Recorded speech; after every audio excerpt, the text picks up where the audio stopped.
about Witkin. Okay. The first Witkin show I did was in 1981. And at that time, Joel was a head waiter in Albuquerque. And he showed up wearing his little red waiter jacket. And he was wearing parachute pants and 2 different shoes. And I arranged for him to speak at the old Nexus.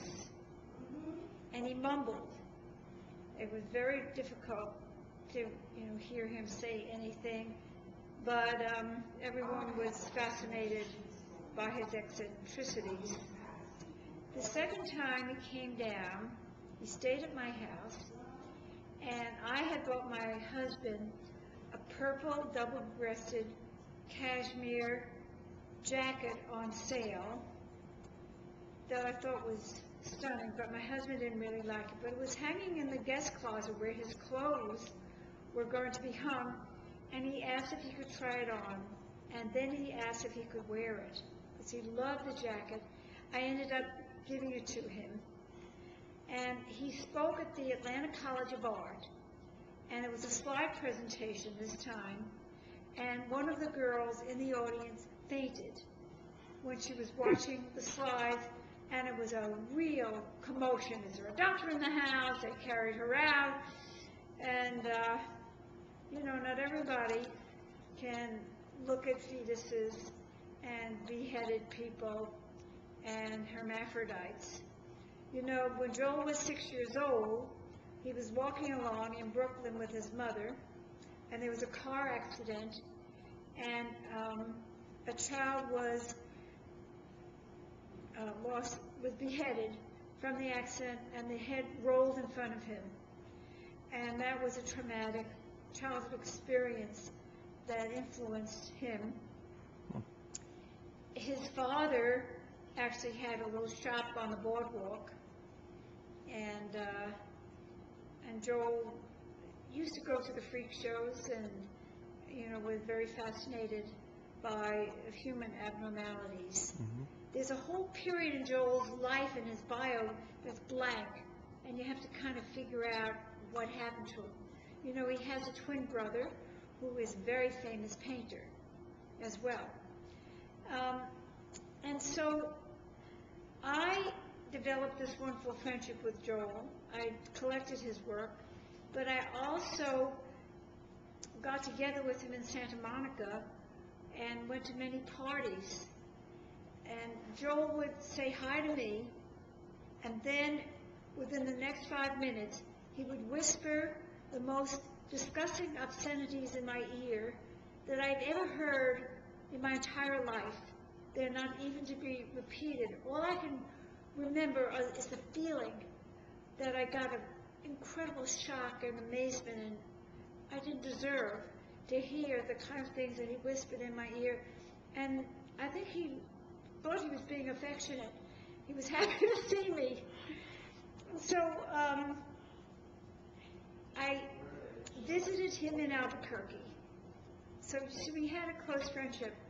I went to his house in Albuquerque when I was doing the art fair in Santa Fe. I did one of the APAD art fairs in Santa Fe. It didn't last many years because of lack of, support. But I went out there with my assistant, Alex Barlow, and we went in Joel's truck into Albuquerque to get some lox and bagels, because that was one of his favorite things to eat. When I drove in, we were met by three-legged dogs that Joel had obviously rescued, and to the right was the famous black and white Pinto pony that has appeared in many of his great photographs. In the house, I met Joel's son, who turned out to be this 6'2", very thin, tall, quiet guy. Not anything that you would imagine Joel's son to be. And the mother is Indian, is an American Indian. very overweight American Indian, and then there's the mistress, and the three are a threesome: the mistress, the Indian mother, and Joel. And so we went into Albuquerque. It was a very, very hot day in his truck, and we had lots of bagels in the restaurant. We went back to the house, and he showed us the studio, and we saw all the props. And one very famous photograph is of this little dwarf, and he said that he put out a call for dwarfs to pick the one that he wanted. And I said, well, why did you pick that one? And he said, I picked that one because his underwear was dirty. So, one last story. When he came to Atlanta and stayed at my house, he had this big black bag. And of course I kept imagining there were fetuses and things in the bag. Well, at the opening, a photography collector from Atlanta, who is now deceased, and his wife, who is Wanda Hopkins, befriended him. And this collector was very active at the spinal center here. And it seems Joel must have gotten the name of the spinal center. Well, that morning, at my house, he left with the black bag, said he was taking a walk. He walked from my house in Buckhead to the Shepherd Spinal Center. He mentioned this collector's name. They let him in. He found some poor accountant who had lost both arms and legs in a terrible accident, was sort of in a tub. And he said he was a doctor, and he took the man into a room and he photographed him. And then he left. Well, I got a call the next day from Alana Shepherd, and I was only open 2 years. This was 1982. She said, Fay Gold, if I don't get those photographs, I'm putting you out of business and suing you. And I said, what are you talking about? And she explained to me what had happened. And I called Joel, and he sent her something, and so she never put me out of business. But it was pretty touch and go, and I was pretty shaken by the whole experience.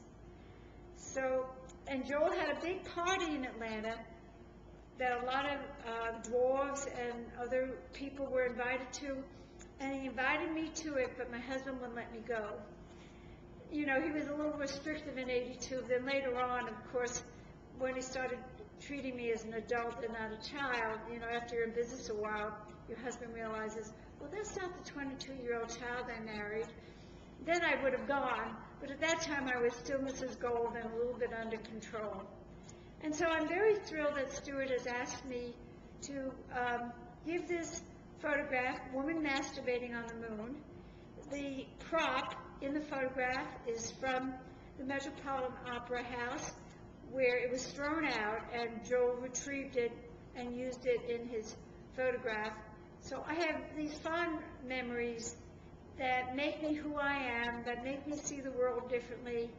And Joel opened my eyes to accepting and not being judgmental. And I'm very grateful to that, and I'm grateful to Stuart for including my work from my collection in the show.